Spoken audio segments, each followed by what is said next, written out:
Hi guys. Trying to make up for lost time the past few days. What we have primarily, the grades are posted for the first 3 weeks. If you have an incomplete or worse, a zero, I'm gonna let you make those up. I just need you to let me know through email the situation. So in some cases, material was posted and it was overlooked. The first 2 weeks, in fact, Schoology was operating sort of iffy.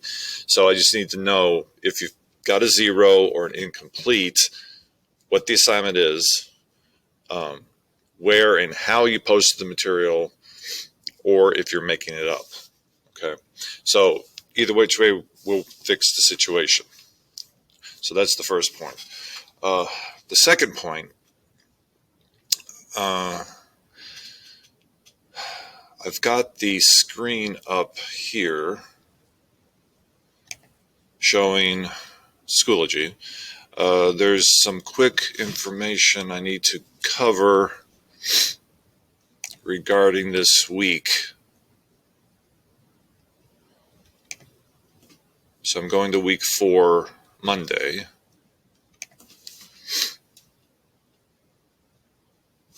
Here we go.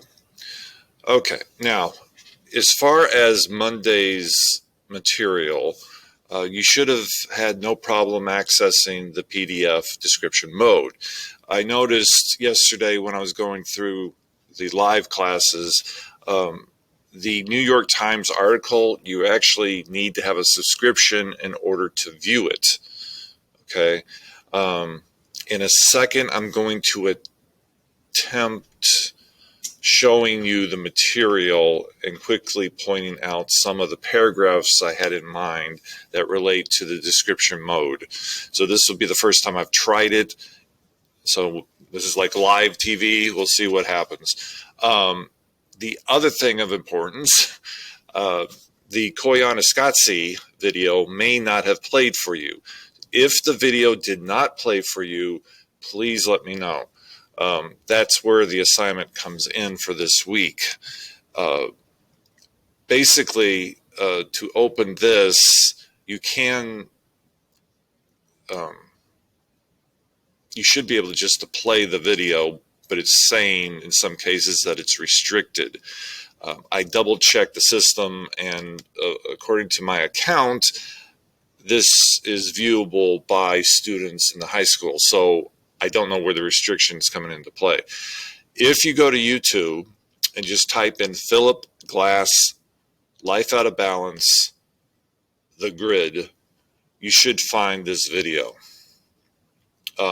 So in the meantime, we'll work through this and get this squared away. You're going to be writing a music review this week, and I want to be sure you hear some experimental, in this case, classical music for you to describe. So worst comes to worst, we'll work through this second little bubble through this system. Okay. So let me go back. We're talking about description mode this week. Basically, this is a companion to narration mode, and the more descriptive your passages are, the more your reader can connect to you, the person, and to you, the writer. So, as a writer, you are allowed to have your opinions. As a student, I encourage you to have your opinions. So, the manner in which you express the opinions, you can be subjective or you can be objective. Okay, so that was part of the discussion here in description mode with the PDF. I just quickly want to point out to you, highlight a specific notation I have here regarding subjective versus objective. Each type of opinion is valued. It's just a matter of, you got to keep in mind who's in the end you want to have published the work and who are your intended audience. So I'm scrolling down right now. If I scroll too fast, there.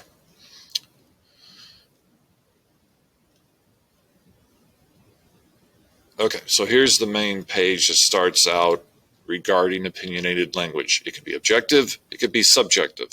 And in this political year, you can see examples all over the place. So objective, you're neutral.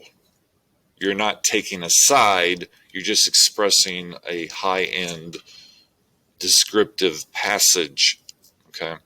Your personal feelings are not revealed. So that's what this example is down here. The author, the imaginary author, is just basically warning the amateur gardener that if they want to raise this type of rose, don't be surprised if it smells like oranges. Okay, that's all it's saying. There's no opinion being expressed. Whereas when you're being subjective, that's where you are very aware of the author's opinions. Okay, so in this example I put down here, it's very much, I went, in this imaginary case, I went over the top to try to describe a situation that would be perfect for like a radical environmentalist type of attitude, someone who is totally anti-hunting and totally vegetarian, and like PETA, P-E-T-A. So in this case, notice my adjectives are very graphic and they are evoking mood and emotion for this wolf figure who's trapped in a outdated hunter's claw, let's say. So this passage is anti-hunting. Okay. So that's subjective. Sometimes subjective descriptions are valid.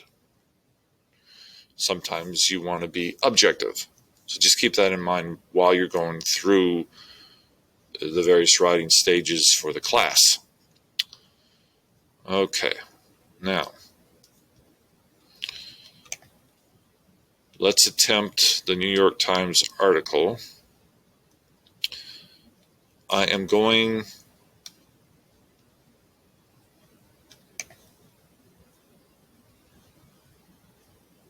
here we go. So this is the portrait the article's discussing. It's 500 years old, more or less, and it's one of the first oil paintings that produced a self-portrait.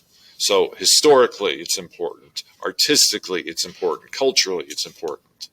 Okay, it expresses a lot, and there's a lot you can interpret from this full painting, let alone the sensory impressions you can get just from this hand brushing against this fur-lined coat. Okay. The detail is very intense. The reason I'm showing you this is because the artist is manipulating the senses in order to promote the self. Okay, so in writing, you do the same thing. To connect to your audience, you evoke senses, you evoke mood. Okay, so let me.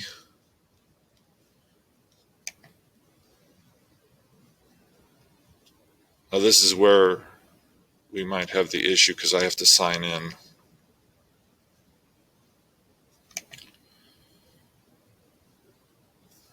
Because I do have a subscription.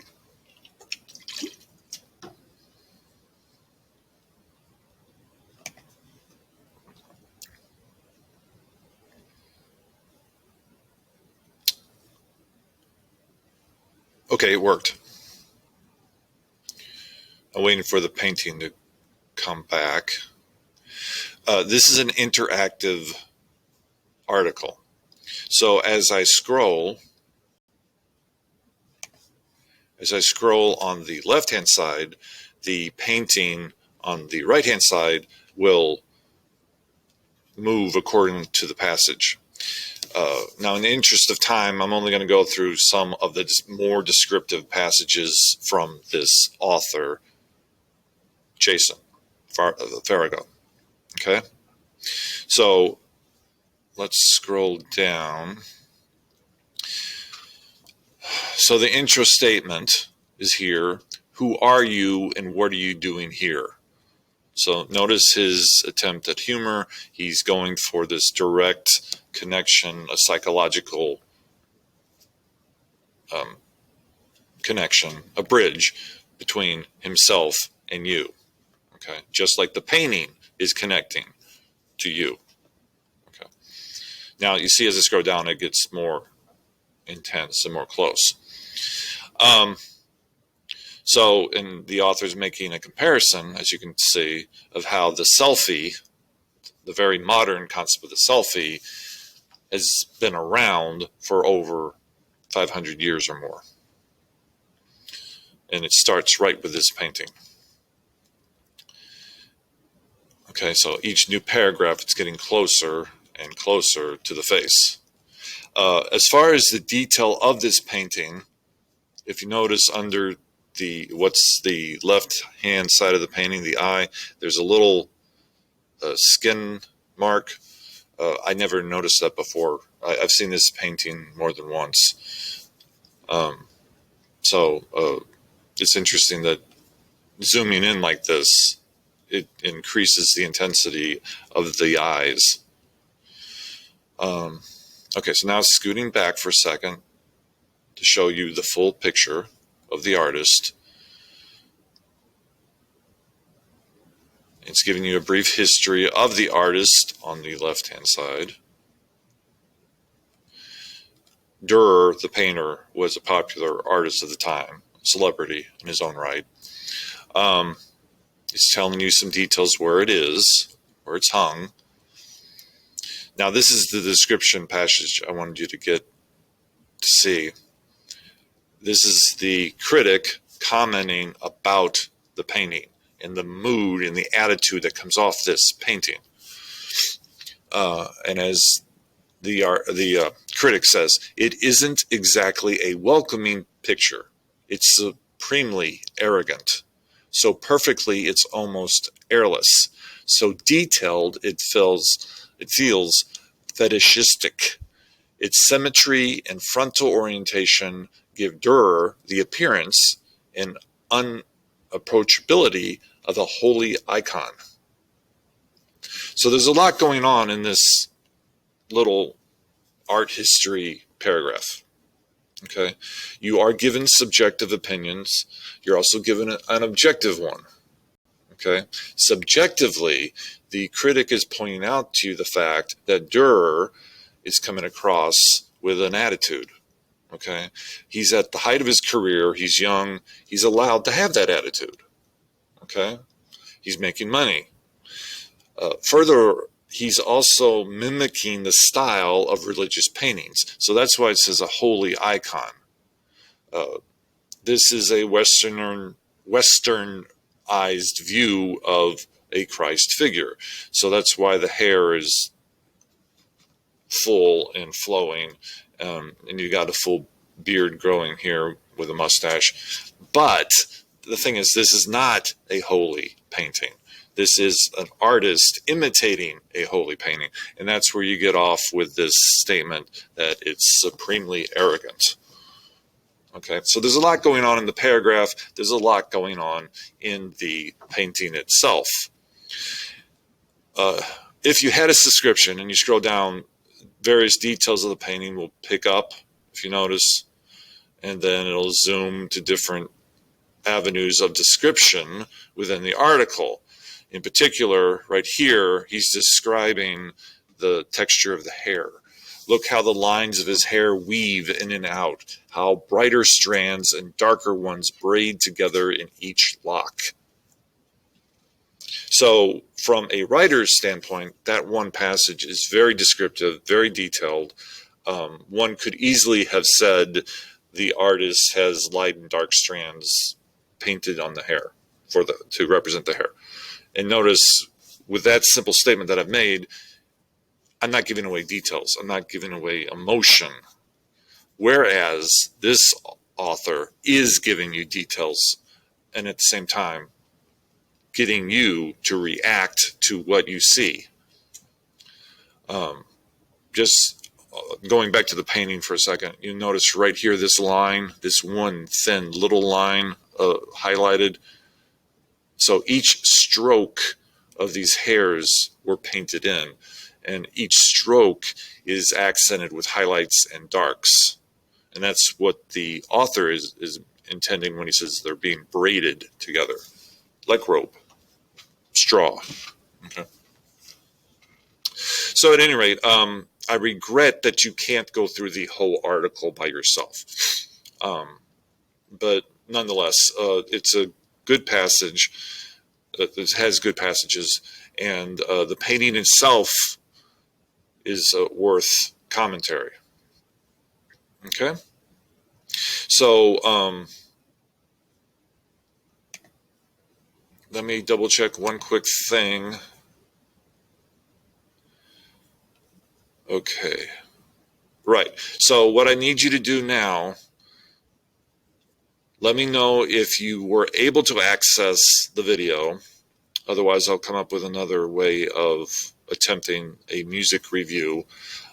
So depending on your reactions today, Tuesday, on Wednesday, I will give you the new details of the assignment for this week.